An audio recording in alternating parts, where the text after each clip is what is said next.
Gracias, senador Robledo, por su gentil invitación. Yo sé que hemos hablado acá de Uber, de vida útil, de tarifas, de UGPP, de RUNT, de condiciones laborales, bueno, y de peajes que con las 4G van a quedar cada uno a 30 kilómetros, entre uno y otro. Un saludo a Wilson, al doctor Merino, a María Edilia, al doctor García, al doctor Gómez y a la mesa directiva. Demás amigos del transporte que están acá, Hugo Espina, Jorge Diego, etc. Quiero empezar señalando esto. En enero de este año, la Corte Constitucional, en la sentencia C030 de 2019, falló a favor de una tutela que se presentó, en la cual sentenció lo siguiente: que se había violado el principio de legalidad tributaria por haber delegado al Ministerio de Minas la certificación del valor de referencia de venta al público que constituye la base gravable del impuesto de la sobretasa a la gasolina y el ACPM, sin haber dispuesto para ello de ningún criterio, pauta o referente. Y decidió que el Congreso de la República será el encargado de fijar nuevamente, repito, nuevamente, la fórmula dentro de las próximas 2 legislaturas. Es decir, que el Congreso tenía 2 años de plazo para fijar la nueva fórmula de los combustibles en Colombia. ¿Qué hizo el Plan Nacional de Desarrollo? El Plan Nacional de Desarrollo aprobó un artículo que reduce el IVA del ingreso al productor de 19 a 5% sobre la base de la misma fórmula tarifaria sin modificarla. Una trampa que le hace el gobierno al fallo de la Corte Constitucional para mantener la misma fórmula tarifaria. Si ustedes van hoy a mirar quién fija la tarifa, aparece un funcionario del Ministerio de Minas, de la sección de hidrocarburos, firmando la resolución que determinó el precio de los combustibles, diésel y gasolina para julio del 2019.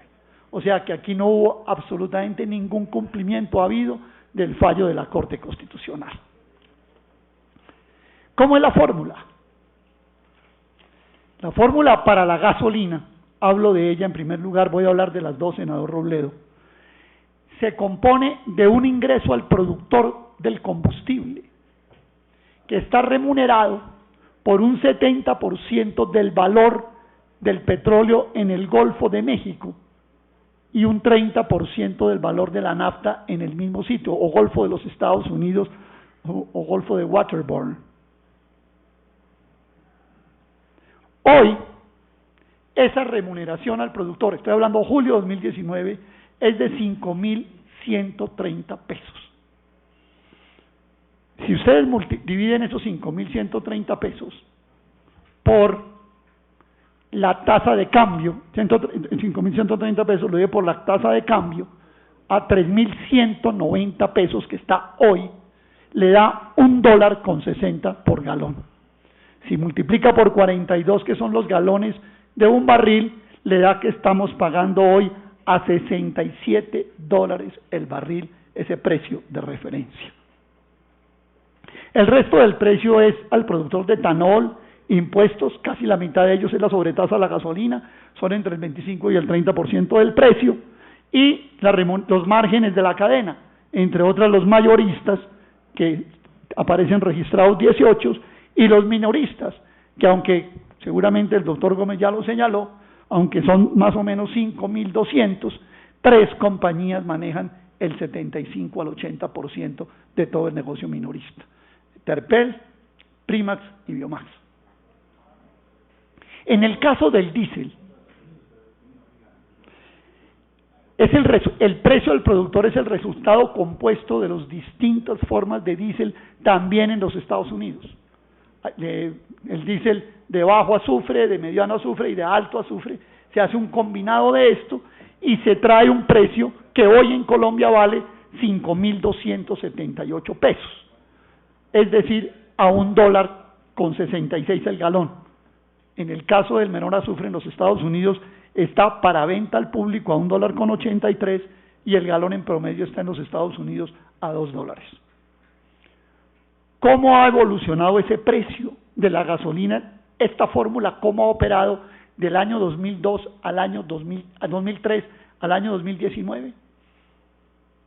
Si nosotros aplicamos unos cálculos que hizo el economista Luis Luna, si nosotros aplicamos lo que se pagaba entonces al productor con la inflación, que es del 88%, daría que el precio al productor era de 3.562 pesos.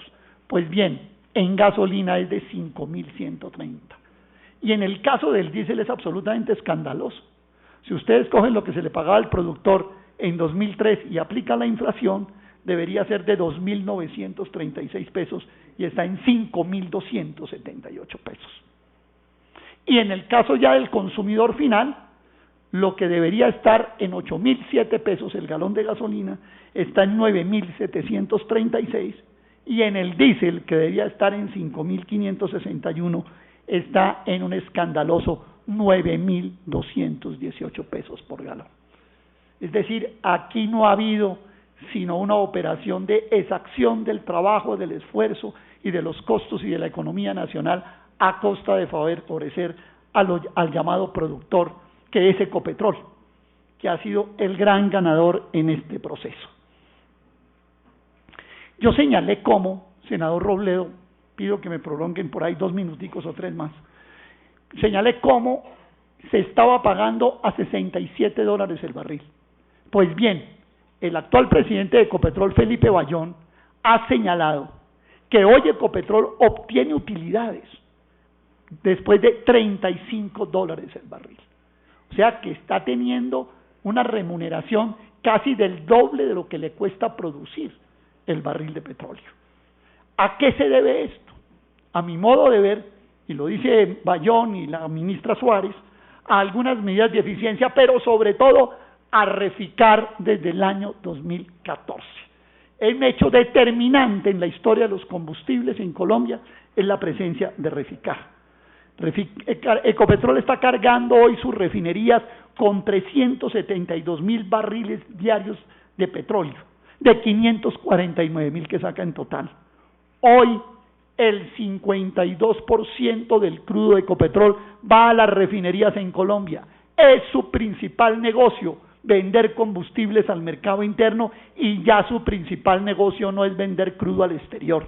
De hecho, cuando usted coge el precio del crudo, en Colombia el precio exportado es $9 por debajo del precio de referencia Brent, pero cuando usted le suma los productos que está desarrollando, derivados y petroquímicos, en la remuneración se sube por $7 por encima del precio de referencia Brent. Los márgenes de refinación en las refinerías están entre el 10 y el 13%. Y oigan bien esto, señores transportadores. ¿Por qué el gobierno no le traslada los éxitos de Ecopetrol al resto de la economía? ¿Por qué el gobierno no le dice a Colombia que vamos a reconocerle a Ecopetrol $35 de costo más una ganancia y sigue manteniendo a $65 el barril? Porque el gran receptor de toda la operación de Ecopetrol es el Estado colombiano. En el año 2018, colombianos y colombianas que nos están viendo, Ecopetrol le trasladó al Estado colombiano 21 billones de pesos, 21 millones de pesos, 6,5 por regalías y compras de crudo a la Agencia Nacional de Hidrocarburos, 8 billones por dividendos al ser el dueño del 88% de la empresa y 6,3 billones en impuestos propios. Es decir, de 67 billones de ingresos que tuvo Ecopetrol, le trasladó 21 al Estado colombiano, o sea, 1 de cada 3 pesos.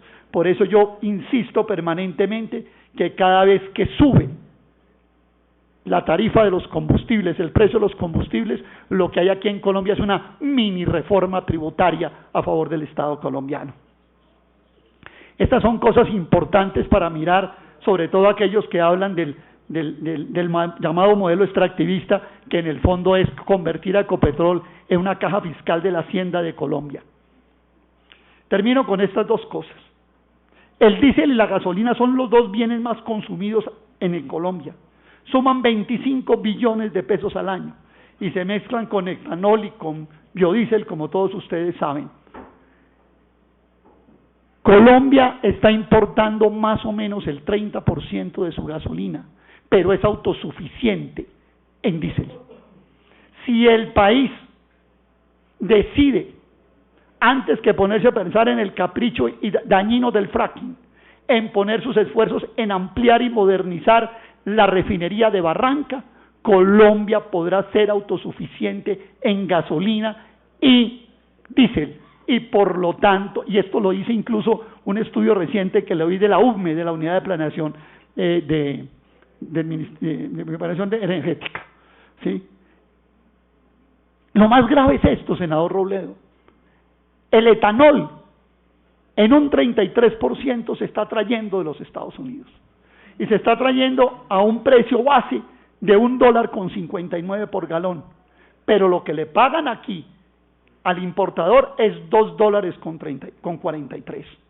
Se le está trasladando al consumidor final esa economía que se hace el importador, se está llenando los bolsillos el importador con ese precio que se fija para el diésel nacional, para el etanol nacional, pero que lo aprovecha el etanol importado. En el caso del biodiesel hay un problema también muy grave. Está próxima a cerrarse las exportaciones de biodiesel de Colombia a Europa y por lo tanto aquí va a haber un exceso de biodiesel que no va a tener salida si no es en el mercado interno. ¿Qué hacer? Propongo 4 cosas. Primero, adelantar una acción de desacato contra el Ministerio de Hacienda y la ministra de Minas al fallo de la sentencia de la Corte Constitucional. Segundo, redefinir la fórmula del precio de los combustibles en Colombia a nivel de precio por barril en Colombia, de costo por barril en Colombia y una tasa de ganancia local.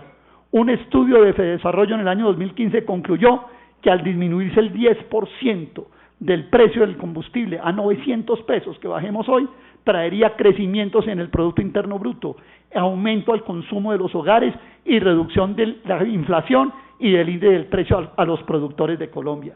Tercero, adelantar una cruzada nacional por la ampliación y modernización de la refinería de Barranca. Y cuarto, respaldar localmente formas ambientalmente amables y sostenibles de utilización de biodiesel en cierto tipo de productos que pueda ayudar a mejorar el mercado interno y por supuesto los efectos ambientales. Gracias, señor senador. Muchas gracias, Aurelio Suárez. Todo lo que acaba de decir es de una gravedad inmensa, ¿no? Se pasan por la faja los fallos de la Corte Constitucional, están exprimiendo a la gente a más no poder. Lo que dice Aurelio, cada vez que le cambian el precio es como una especie de reforma tributaria y se supone que solo el Congreso puede autorizar reformas tributarias. Eso es del ABC de la democracia, no puede haber impuestos sin representación y podría pues seguir insistiendo en más cosas, pero una última que él menciona: si esto fuera distinto, Colombia crecería más, su economía funcionaría mejor, sería como darle un estartazo a la economía, disminuir los precios de los combustibles, pero como son ávidos, ¿sí?, en sacarle del bolsillo la plata a la gente, mientras que a las transnacionales y a las superempresas les bajan los impuestos. Esta es parte de la tragedia que tenemos, ¿no? O sea, bien difícil, sin duda un país más mal manejado